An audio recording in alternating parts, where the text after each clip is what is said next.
Bonjour à tous et à tous, aujourd'hui on se retrouve pour une nouvelle vidéo des gens du dimanche. Évidemment c'est un plaisir de vous voir et on va parler directement de l'actu.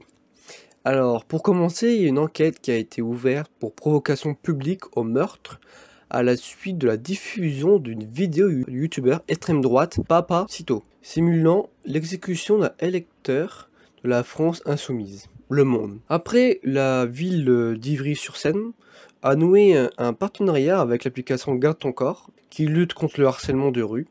Ça veut dire, si vous êtes une femme, c'est même possible pour les hommes, il faut dire ce qui est, et vous vous faites harceler sur votre physique ou sur vos vêtements ou ce que vous portez, et ben l'application lutte contre cela. Ce qui fait en sorte que les utilisateurs pourront indiquer aux agents municipaux les lieux où ils se sentent en insécurité, les échos. Ensuite, il faut relativiser cet accident, affirme Emmanuel Macron, suite à la gifle qu'il a reçue le 8 juin. J'ai continué et je continuerai, rien ne m'arrêtera, a-t-il renchéri sur BFM TV. Sauf que apparemment un membre du service de sécurité avait prévenu Emmanuel Macron de la entre guillemets dangerosité de la foule quelques instants avant la gifle. Il avait déconseillé au président d'aller vers les barrières. BFM TV encore. C'est assez marrant. Une très bonne nouvelle et une avancée surtout. Une très bonne avancée. Près de 800 membres de mafia, gangs et syndicats criminels ont été arrêtés à travers le monde. Les criminels ont été piégés avec des téléphones distribués par le FBI permettant aux enquêteurs d'intercepter 20 millions de messages dans 50 pays. OBS.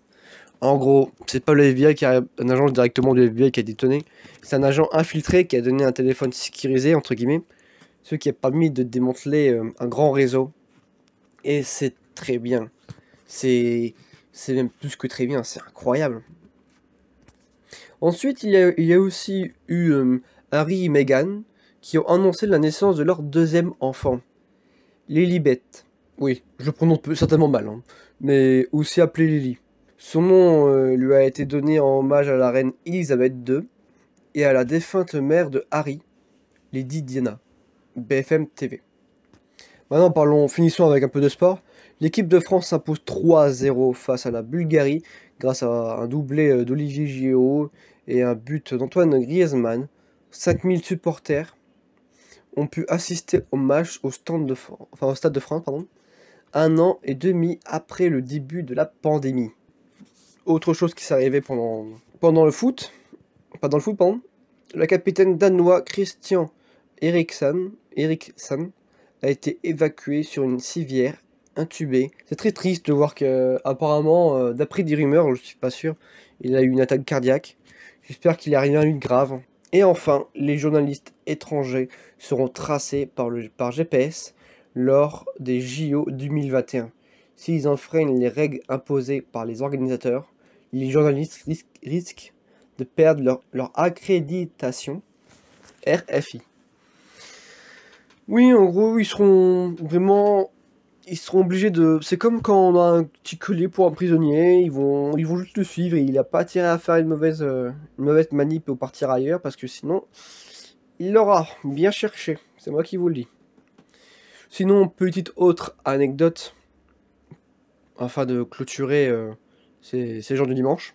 Le joueur de foot Griezmann va faire un partenariat avec Konami, donc Yu-Gi-Oh! Pour faire une carte à son effigie parce que le footballeur est apparemment fan du Yu-Gi-Oh! Voilà, moi en tant que joueur de Yu-Gi-Oh! Voilà, l'autre carte, je suis obligé de vous le prévenir. Sur ce, je vous laisse et je vous dis à la semaine prochaine pour les prochaines actus. Au revoir et surtout n'oubliez pas de vous informer. Bonjour à tous et à toutes, bienvenue dans les gens du dimanche, j'espère que vous allez bien depuis la semaine dernière.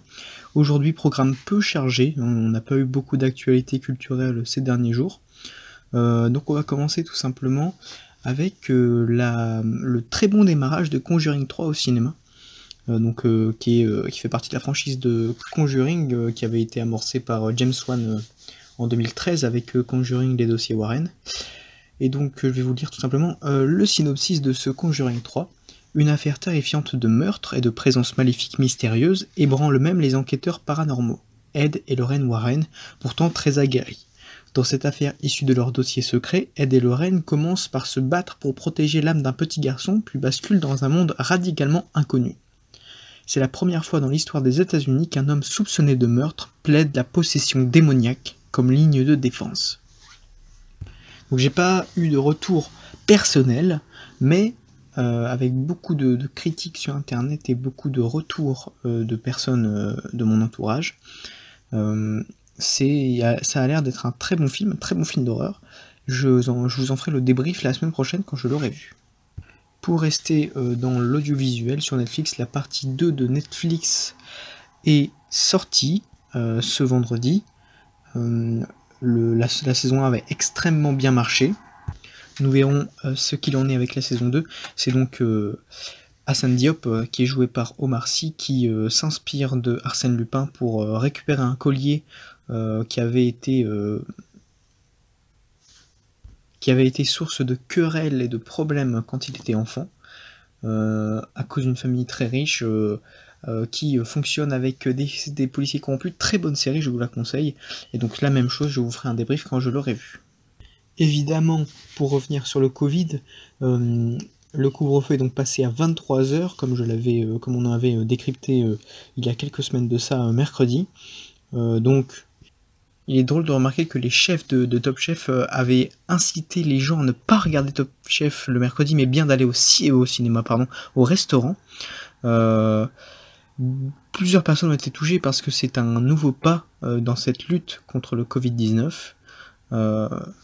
Bientôt, nous verrons la fin. Bon, après, je pense qu'on a été assez manipulé, entre guillemets, bien sûr, ou du moins on a eu beaucoup de faux espoirs, avec à chaque fois des gens qui répétaient qu'on voyait la fin du tunnel, ce qui était totalement faux, puisqu'à chaque fois il y avait des rechutes. Donc, prenons nos gardes, mais c'est visiblement un début de la fin de ce combat. Il est également très drôle de remarquer et de dire que sur 303 387 nouveaux bénéficiaires du Pass Culture, il y a 628 jeunes de 18 ans ont déjà dépensé à ce jour l'intégralité des 300 € pour acheter uniquement des mangas. En même temps, ça m'étonne pas beaucoup, et en même temps, c'est plutôt drôle quand même de le noter. Voilà, donc c'était la petite info de fin. J'espère que vous passerez une bonne semaine, et on se retrouve la semaine prochaine. N'oubliez pas de vous informer. Au revoir.